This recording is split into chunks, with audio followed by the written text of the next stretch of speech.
Baiklah adik-adik semua, kita bertemu kembali dalam pembelajaran IPA dengan materi energi kinetik dan energi potensial. Yang pertama kita bahas adalah energi kinetik.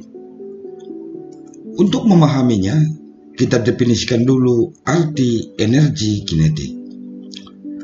Energi kinetik adalah energi yang dimiliki benda karena gerakannya.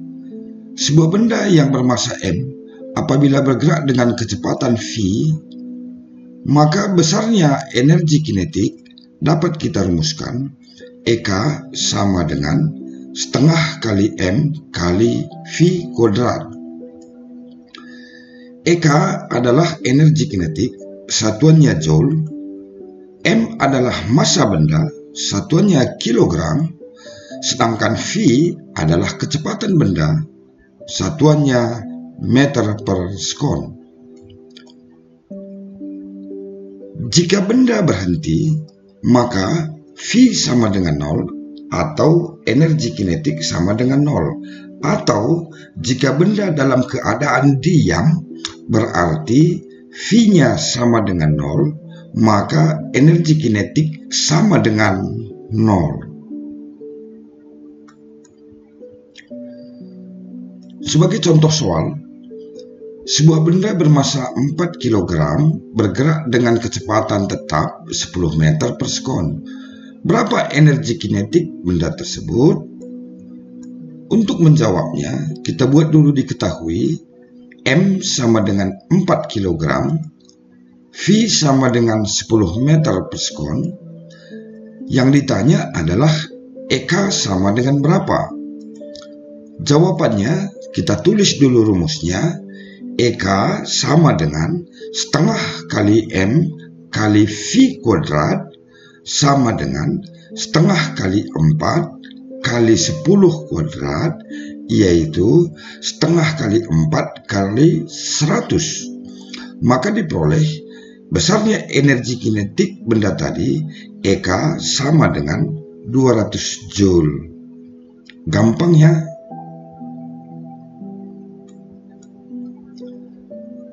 Sekarang masuk kita ke energi potensial. Energi potensial adalah energi yang dimiliki benda oleh karena kedudukan atau ketinggiannya. Kita bisa melihat di sini ada sebiji kelapa misalkan yang bermassa M, bila ketinggiannya adalah H, maka besar energi potensial dapat kita rumuskan di sini. EP sama dengan M kali G kali H, di mana M adalah massa benda, satuan kilogram, G adalah percepatan gravitasi bumi, satuannya meter per second kuadrat, H adalah ketinggian benda, satuannya dalam meter.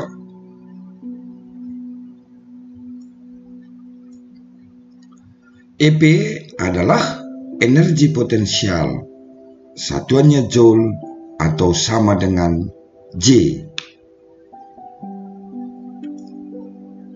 Sebagai catatan kita, untuk memahami energi potensial yang dirumuskan EP sama dengan M kali G kali H, semakin tinggi benda, energi potensial semakin besar.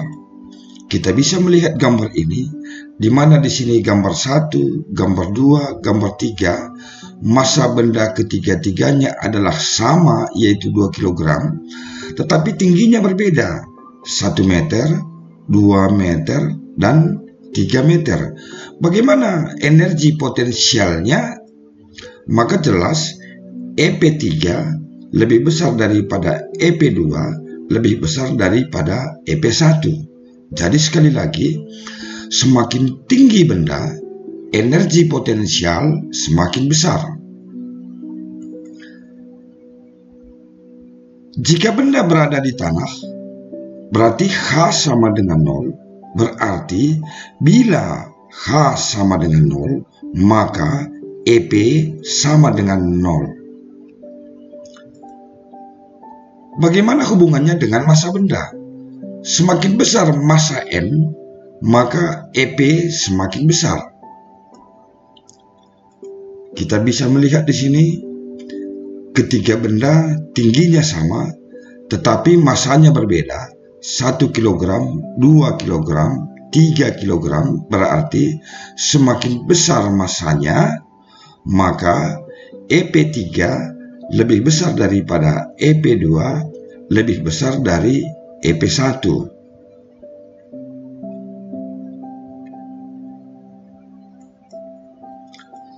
Sebagai contoh penerapan rumus tadi, sebiji kelapa bermassa 2 kg jatuh dari pohonnya dari ketinggian 5 meter di atas tanah. Jika percepatan gravitasi bumi 10 meter per second kuadrat, berapa energi potensial kelapa tersebut? Untuk menjawabnya, kita buat diketahui M sama dengan 2 kg, G sama dengan 10 meter per second kuadrat, H 5 meter. Yang ditanya adalah EP sama dengan berapa? Maka untuk menjawabnya kita buat lagi dulu rumusnya. EP sama dengan M kali G kali H. Kita masukkan 2 kg kali 10 meter per second kuadrat kali 5 meter. Maka besar energi potensial EP sama dengan 100 joule. Mudah sekali anak-anakku. Oke, kita bisa melihat di sini ada sebuah gerakan benda. Jadi ketika gerakan naik ataupun gerak ke atas, benda semakin lambat, berarti energi kinetik semakin kecil.